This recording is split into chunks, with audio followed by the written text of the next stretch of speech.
We're going to model and assemble a complete thrust ball bearing in SolidWorks. We'll start with the side ring, then the ball followed by the cage, and finish with the full assembly. Let's get started. First, open a new part and begin scratch on the front plane. Next, add a horizontal midpoint line starting from the origin. This helps keep the sketch symmetrical and centered. Then draw a vertical center line from the origin upward. We'll use this letter as the axis for revolution.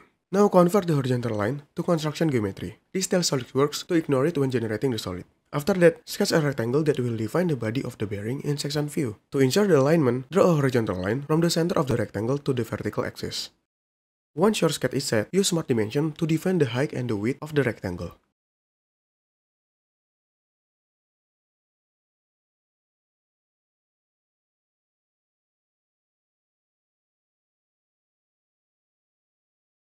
Next, add a circle centered along the vertical axis. This will help from the inner clearance of the bearing. Then use Smart Dimension again to define the size of the circle accurately. Now trim any unnecessary lines using trim entities to clean up your profile.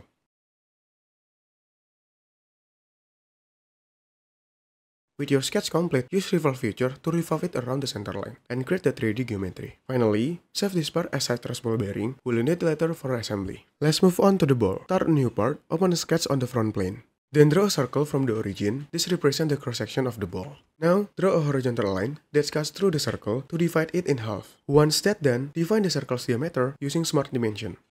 Next, use Trim tool to remove the upper portion of the circle. We only need bottom half to create the sphere. Then use Revolve feature to turn the semicircle into a 3D ball. Lastly, save this component as ball thrust ball bearing. Next is the cage. Open a new part and sketch on the front plane. First, draw a horizontal midpoint line from the origin for alignment. Next, create a vertical center line starting at the origin and pointing upward. Then convert the horizontal line to construction geometry so it only acts as a reference. Now, draw a rectangle that outlines the base section of the cage, and define the rectangle dimension with Smart Dimension.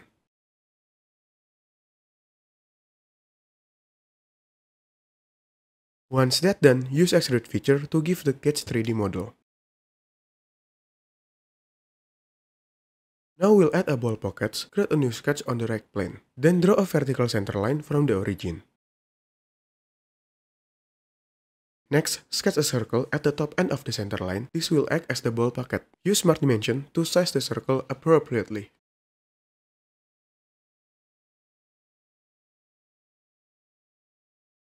Draw a horizontal line across the circle to prepare for trimming. Trim the upper half of the circle, leaving just the lower segment. Use Revolve cut to remove the pocket from the cage.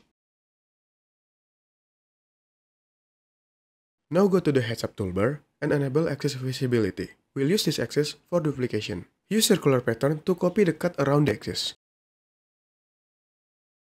Set the count to 8 instances. Finally, save this as cage thrust ball bearing. Okay, with all the parts ready, open a new assembly document. Insert 2 copies of the side bearing component.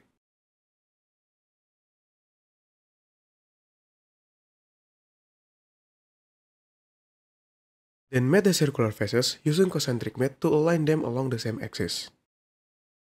Now insert the ball and cage component into the assembly. Apply tangent mate between the ball and bearing faces so they make proper contact. Hide the fixed size bearing temporarily to make space for mating.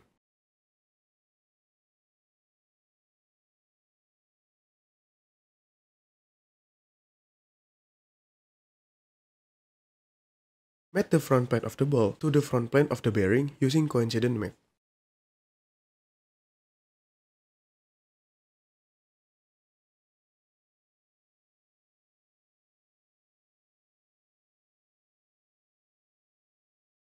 Now use circular pattern to duplicate the ball around the center.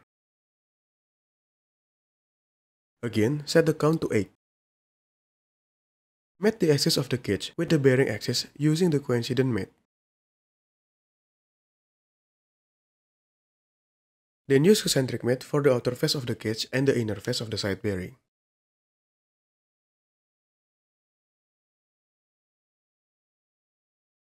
Finally, show the previous hidden bearing to complete the visual.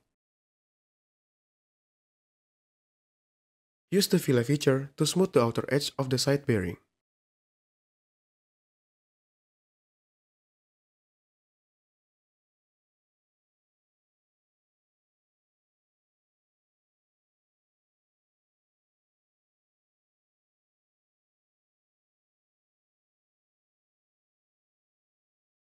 To finish, assign materials to each part using the materials tab.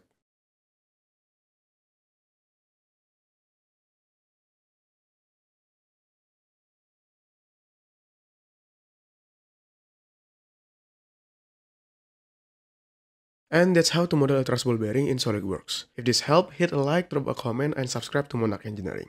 Thanks for watching and see you guys in the next one.